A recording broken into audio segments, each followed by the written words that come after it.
Chapter 4. Groms will rule the world. Exterior street day. A close-up of cards and the spokes of a spinning bicycle wheel are making loud snapping noises. Pan out to Art and Via in a hotly competitive race. Attached to each bike are their surfboards horizontally strapped into homemade surf racks. Art is in the lead, with Via closing in fast behind him. Joe is sitting outside of Bajan Surfboards reading a surfer magazine when he hears the clicking and clacking noises of the bikes. He looks up to see Art and Via rounding the corner, pedaling as fast as they can. Art sees Joe and waves, which slows him down. It's as if Art has completely forgotten about the race. Art, "You, Joe!"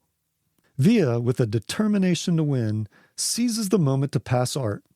Watching and understanding what is unfolding, Joe signals to Art to pedal faster. Art smiles at Joe one last time and begins to accelerate, but his competitive drive is lost.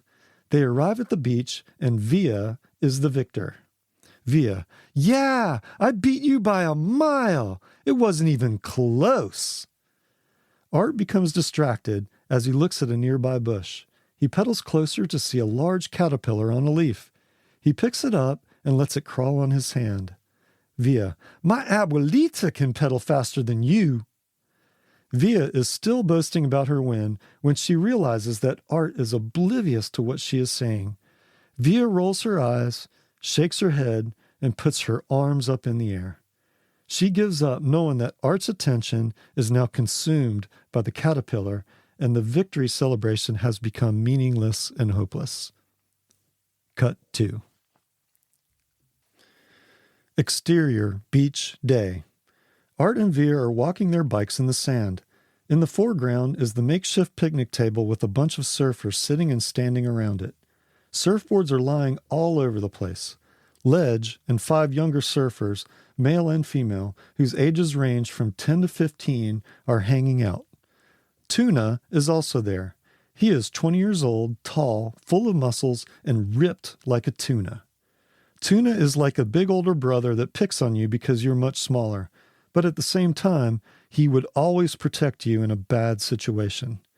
Everyone likes Tuna. He defends the close-knit surf crew from the dangers of the outside world.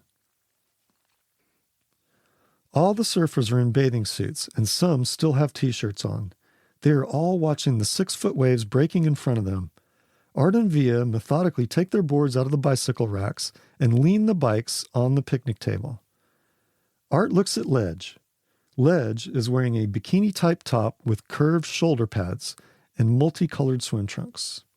Art, "Ledge, totally digging the outfit."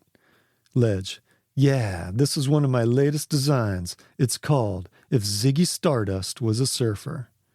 Art, "Nice." Ledge, "I can't believe you two are just getting here. The waves are cooking. You've missed the morning sesh." Via, "That's what you think. We dawn patrolled it." Art, "Yeah, we were surfing before the sun was up. This is our second session of the day." Via, "Yeah, Art was sleeping in. I made it here 15 minutes before he did." Art, "Oh yeah? We'll see who's the earliest tomorrow, kook."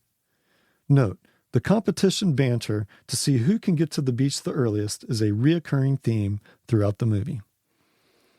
Tuna teases Art and Via in a disgusted yet jokingly manner. Tuna, "What a bunch of grommets." Tuna then looks at the rest of the younger surfers. Tuna, "In fact, you're all a bunch of grommets." 15-year-old surfer, "Hey, Tuna, watch who you're calling a grommet. I ain't no grommet." Ledge, "You can be 15 and still be a grommet. It's more a state of mind than how old you are." Tuna, "You're a grommet till we say so. That goes for all you little knuckleheads." 15-year-old surfer, "Who are you calling a knucklehead?" Tuna, you little grommet." Via, "Hey, I think there's enough grommets here to take you, Tuna." Tuna smiles with bravado and confidence. Tuna, "Bring it on. I'll smush all of you like sand crabs and feed you to the sharks." Via, with a grin of a leader, looks at Art and the other 5 younger surfers. Art and the 5 younger surfers all look at Via and start grinning. Via, "Let's get 'em!" Via, Art, and the 5 younger surfers all jump on Tuna at once. They are laughing and giggling as they manage to take Tuna face down in the sand. They are throwing harmless little grommet punches wherever they can, in the legs, arms, backs, and ribs. Tuna, is this all you've got? Art and Via get a grip of his head. They start mashing Tuna's face in the sand. This makes Tuna mad, and he loses his temper. Ledge can be seen in the foreground, laughing uncontrollably as Tuna gets clobbered by all the grommets. There is a 10-year-old boy with thick Coke bottle glasses on his face. During the brawl, his glasses get accidentally knocked off his head. In slow motion, you can see a close-up of the glasses tumbling through the air. The boy instinctively reaches for them and misses. Tuna uses the opportunity to throw the boy off his body. In order to avoid the wrath of Tuna, all the Groms panic, instantly jump off him, and scatter like cockroaches about to be stepped on. This leaves the boy alone in the sand, searching for his glasses. Tuna has sand all over his face and furiously gets up. He sees the boy and picks him up. Everyone is laughing and giving catcalls. Via, Groms will rule the world. Grommet number 1, yeah, beat it, Tuna, before we stick you in a can. Tuna tosses the boy in the sand, grinds his face in it, picks him up, and throws him in the water. The boy, bummed out and having a hard time seeing, stumbles out of the water. The boy's point of view, blurred vision. A set of blurred eyeglasses come into the point of view of the boy.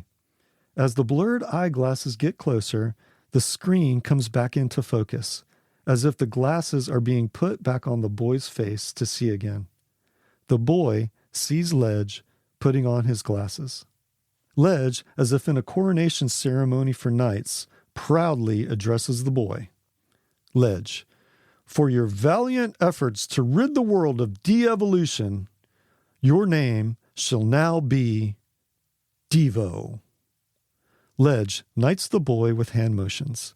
Ledge, stand tall, spud boy. This makes the boy proud. From now on, the boy is known as Devo.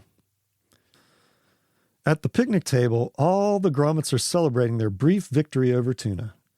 Moments later, a surfer about 50 years old walks by the picnic table.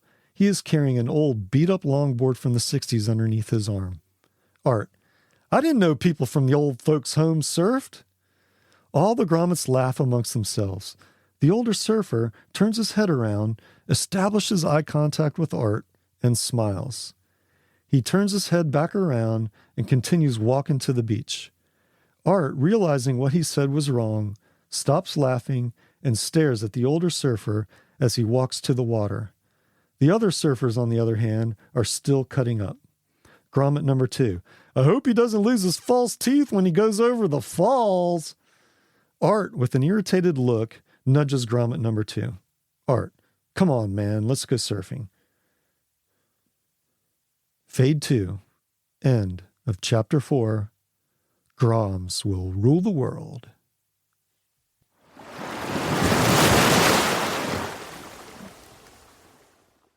This is Mark, the author of The Bond Between Surfers.